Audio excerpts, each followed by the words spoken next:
اس آیت میں فرمایا کہ نماز قائم کرو، زکوٰۃ دو اور رکوع کرو رکوع کرنے والوں کے ساتھ۔ اور یہ بھی ذہن میں رکھیں کہ زکوٰۃ ایسے ہی فرض ہے جیسی نماز فرض ہے۔ فرق کیا ہے کہ نماز سب پر فرض ہے لیکن زکوٰۃ سب پر فرض نہیں ہے، بس اتنا فرق ہے فرض یہ بھی ویسی فرض ہے لیکن یہ صاحب نصاب پر فرض ہے، جس کے پاس میں ہوگا تو کرنا یہ ہے کہ مال کی مکمل جو ہے گنتی کر کے کاؤنٹنگ کرنے بیٹھ کر کے حساب لگائیں کہ میرے پاس کتنا مال تھا۔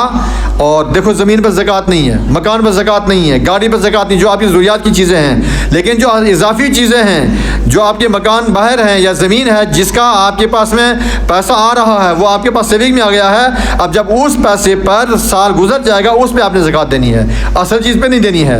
تو یہ اتنی اللہ تعالیٰ نے بڑے آسانی کی ہے، اور اس کا مقصد یہ ہے کہ اللہ تعالیٰ کو پیسے کی ضرورت نہیں ہے۔ اللہ تعالیٰ فرماتا ہے کہ یہ پیسہ بھی تم میرے ہی بندوں کو دو، اس کے حقدار تمہارے ہی خاندان کے اندر لوگ بیٹھے ہیں، تمہارے محلے میں بیٹھے ہیں، تمہارے علاقے میں بیٹھے ہیں، ان تک پہنچاؤ۔ اور اس میں کیا ہوگا، پیارے آقا فرماتے ہیں 3 چیزوں کی قسم کھا کے فرمائی ہے۔ فرمایا کہ جو شخص بھیک مانگتا ہے، کیا کہتا ہے، بلا وجہ بھیک مانگتا ہے، اس کے لیے جو اللہ تعالیٰ مفلسی کے دروازے کھول دیتا ہے، قسم کھا کے فرمایا ہے، مفلسی کنگالی۔ اور فرمایا جو لوگ زکوٰۃ دیتے ہیں ان کا مال کم نہیں بلکہ زیادہ ہوتا ہے۔ پیارے آقا نے فرما دیا کہ جو زکوٰۃ دیتے ہیں ان کا مال کم نہیں بلکہ زیادہ ہوتا ہے۔ یہ چیزیں جو ہمیں ذہن میں لانی ہے۔ زکوٰۃ کی بڑے اور بھی مسائل ہیں، اتنی بات ذہن میں رکھیں کہ آپ خود ہر شخص جو ہے اپنے مال کا حساب لگائے، سونا اور چاندی یا اس کی رقم کے برابر، اور بیٹھے آرام سے، اس کے بعد میں رقم نکال کر کے آئے وہ چل کر کے جائے۔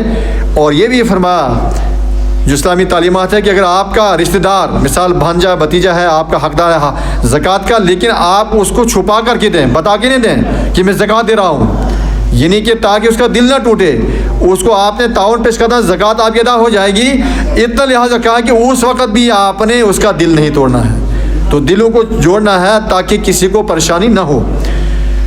یہ زکوٰۃ کی بہت سے ایسے آیات ہیں قرآن پاک پر فرماتا وقیم الصلاۃ وآتوا الزکاۃ وارکعوا مع الراکعین۔ اس آیت میں فرمایا کہ نماز قائم کرو، زکوٰۃ دو اور رکوع کرو رکوع کرنے والوں کے ساتھ میں۔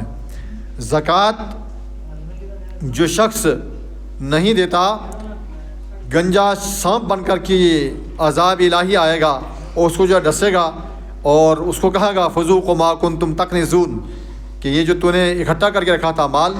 تو قرآن پاک کی ایک آیت اور بھی ہے ویل لکل ہمزہ الذی جمع مالا وعددہ، خرابی ہے، ویل ایک وادی ہے اس کی، جہنم کی، فرمایا ان کے لیے ویل ہے کہ جو اپنے مال کو گن گن کر کے رکھتے تھے پیچھے بچا کے کہ ہم خرچ نہیں کریں گے، ان کے لیے بھی خرابی ہے۔